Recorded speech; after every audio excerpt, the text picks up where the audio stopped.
Hey, it's Patricia Murphy. It's Wednesday. This is Seattle Now. It's election season again. I know, we just had one, but Seattle is shopping for a new mayor, and another candidate joins the race today. In a minute, KUOW political reporter David Hyde will tell us why it's already shaping up to be an interesting race. But first, let's get you caught up. For the first time since Jeff Bezos founded the company in a garage in Bellevue, Amazon has a new CEO. Bezos announced yesterday he's stepping back from the role after 27 years. He'll stick around as chair of Amazon's board of directors, but he says he's also going to focus more time on other projects, like his space exploration company, Blue Origin. Andy Jassy, an Amazonian since 1997 and the current CEO of Amazon Web Services, will take the top job. Washington's 3 Republican Congress members want President Biden to reconsider his plans to hire the state's former unemployment chief, citing what they call her dismal track record. Susie Levine was at the helm when fraudsters stole more than $600 million intended for unemployed Washingtonians at the start of the pandemic. Biden announced last week he'd appointed Levine to oversee employment and training programs in the U.S. Department of Labor.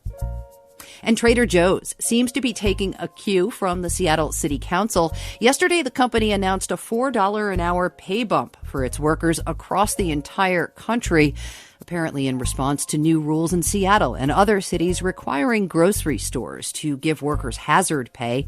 TJ says the increase will last until the pandemic is over or until grocery workers are eligible for vaccines. It's not for 9 months, but the contest to be Seattle's next mayor is starting to warm up. Mayor Durkin is out. She's already said she won't run for a second term, and the city council president is in. Lorena Gonzalez is the latest candidate to join the race. Whoever gets the job next will have a lot on their plate. KUOW's political reporter David Hyde is here to break it all down. Hey, David. Hi, Trish. It's kind of incredible that we're already talking about another election, but the Seattle mayor's race is heating up. What is interesting about who's running so far? I think just who these candidates are is one thing that's really interesting, especially at this stage. Their biographies. How did they get to this point? The news today is that Lorena Gonzalez is getting in. She told me about her experience growing up in central Washington, raised in a migrant farm working family. Moved from labor camp to labor camp in the summers, where there was no running water, no toilets, and extreme heat, particularly in the summer, and earned my first paycheck at the age of 8. So she then goes on to become a prominent civil rights leader here in Seattle. And one of her biggest cases was a lawsuit against the city. You probably remember this, Trish, over an incident where a cop basically committed a hate crime against a young man, hurling this kind of horrible invective at him. She goes on then to become the first Latina elected to the city council, where she's clashed, as you know, a fair amount with Mayor Durkin on a number of issues, clearly wants to move the city further left, and now she's running for mayor. Another candidate who announced last week is Colleen Echohawk. She's the executive director of the nonprofit Chief Seattle Club and the founder of the Coalition to End Urban Homelessness. So that's her main issue that she's an expert on. I can walk into Pioneer Square and I know the homeless community, and I believe that the solutions lie within the community. And full disclosure, she's also a former board member of KUOW. She's never held elected office, but says basically her firsthand experience working with homeless folks and on affordable housing is one of the things that sets her apart. She also serves on the board of the Downtown Seattle Association, which represents businesses and other groups.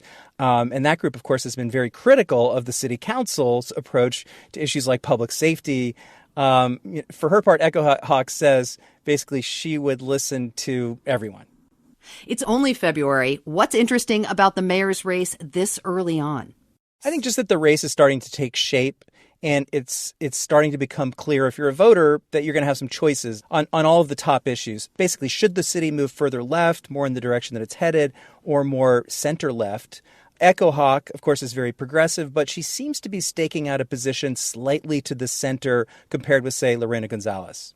A third candidate I spoke with for this story is Lance Randall. He's the director of a nonprofit called Seed director of economic development, essentially for Black and minority-owned businesses in Southeast Seattle. He's originally from Georgia. Again, talk about biography. He's got a big political legacy in his family, deeply involved in the civil rights movement. I come from a very well-known family of public servants. My grandfather was a civil rights leader back in the day, worked very closely with Reverend Dr. Martin Luther King Jr.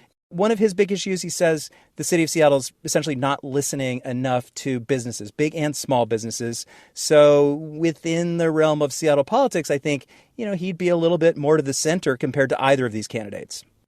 All right. A lot of first-time candidates here. David, what other names might come up along the way here? Andrew Houston, he's actually already gotten in. He's an architect and a housing advocate who's worked for Seattle City Council member Teresa Mosqueda. And then these other ones are just rumors, but I'm hearing possibly former state lawmaker Jessen Farrell, who ran last time, as did, of course, attorney and activist Nikita Oliver, and possibly former city council member Tim Burgess. And there's a lot of time. Maybe you, Trish, you've got until May if you want to get in.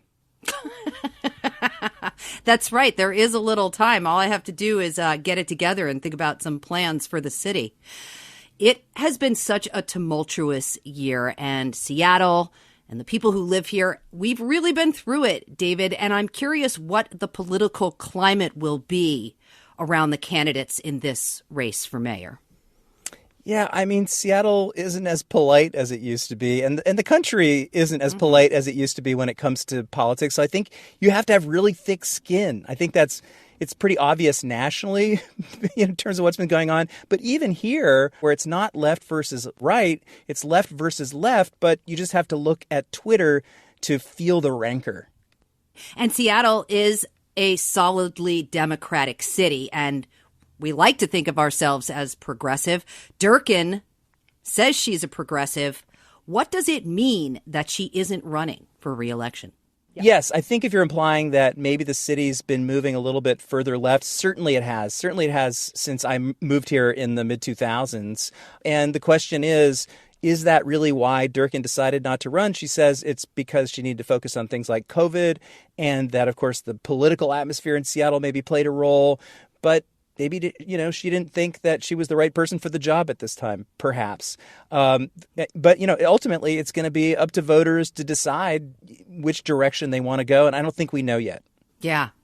We touched a little bit on this at the beginning, but what are the issues that are motivating the candidates that we're seeing so far? Homelessness and affordable housing, the economy, especially with COVID, equity issues, policing, public safety. And I want to emphasize again, the COVID crisis, just what's that going to look like and how are people going to manage that and the economic fallout heading forward?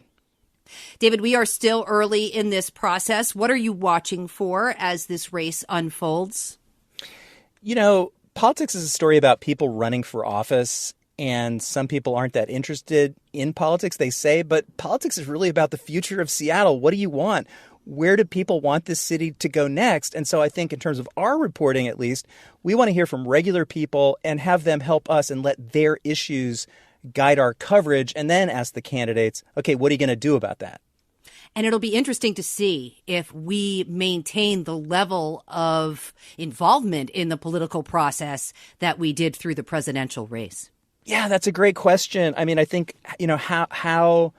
how invested are people still in politics and how just kind of tired of it are they after all that's happened, in 2020 and even into 2021? It's a great question. But, we'll be paying attention so you don't have to. We'll do the heavy lifting for you. KUOW's political reporter David Hyde, thanks a lot. Thanks, Trish.